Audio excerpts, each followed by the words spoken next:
A lot of things to think about this week. Obviously, there was an HMRC bill due yesterday and players are due to be paid on Friday. A lot of big news stories.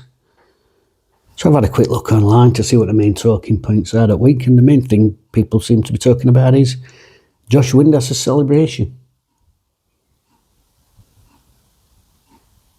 Now, I saw it at the time. I saw him saying, "What now?" You know. And I've heard one or two people saying he would effing and jeffing. Right. I don't really see issue. I honestly don't see issue. I think as fans, you know, we can sometimes be a little bit precious about stuff like this. You know, we can get in ground, we can have a pop at players and shout an effing blind at them. I don't, it's not my way, but people do. And then a player has a pop back, it's unacceptable. Everybody's like getting anky out. Ooh. Well, I don't get it. And if a player uses that to motivate himself, so what? I remember years ago, it was a different level. I'm managing an amateur team. I've got a striker. He's not trying to like balls going a foot either side of him. He's not sticking a leg out. So I just get stuck right into him. And he turns round and he's giving me devil eyes. You know, I'm stood outside. About 5 minutes later, he's gone heading down pitch 30 yards, rattled into a fullback, whooped ball off him, cut inside, killed in top bins, 20 yards, left foot, turned around and started giving me 8 rods. You can have that. Good. Don't bother me the slightest. And Windass doing that don't bother me the slightest.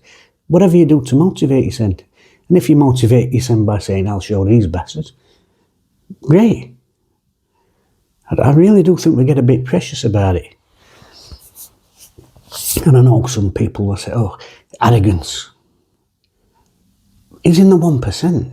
He's in the 1% of people who made it as a professional footballer in this country. You've got to have a bit of arrogance to raise you above the crowd. You've got to have that self-belief. And it manifests itself in different ways, but you've got to have it. You've got to have that inner belief in yourself.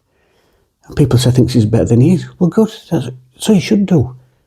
There's no point going into professional gaming, "Oh, I'm not sure I'm that good. I'm not." Belief's half a job. It really is. And he motivates him any way he wants. That's good enough for me.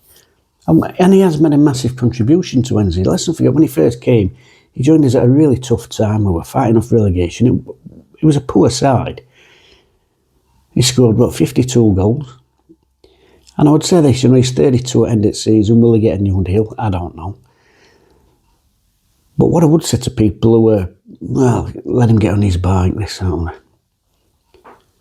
His versatility, he can play at left, he can play at 10, he can play at right, and although I gather he don't like it, he can do a job up front, that middle. And I would ask you this question.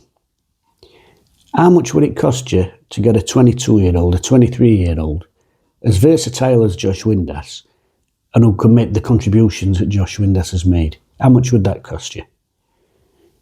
Well, I would suggest this. It would cost a lot more than we can spend, because we ain't got a pot to piss in. We ain't got a pot to piss in.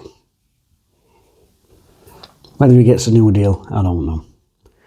But to get an equal quality replacement for him is a big ask. A big ask with what we've got, which is now. I've seen a few comment, living off that goal at Wembley. Well, I tell you what, good job he did get that goal at Wembley.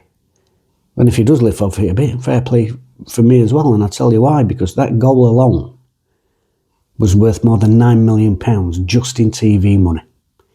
And when you look at the way things are going at our club this season, with bills being unpaid, with players being unpaid, with other staff being unpaid, that £9 million has probably helped us make it through to the end of the season. So, yeah, he'll always have a warm place in my heart for what he's done for Wednesday. And I can't understand anyone thinking differently, to be honest with you. But people do. It's a game of opinions. Let me know what yours are. That's today's talking point.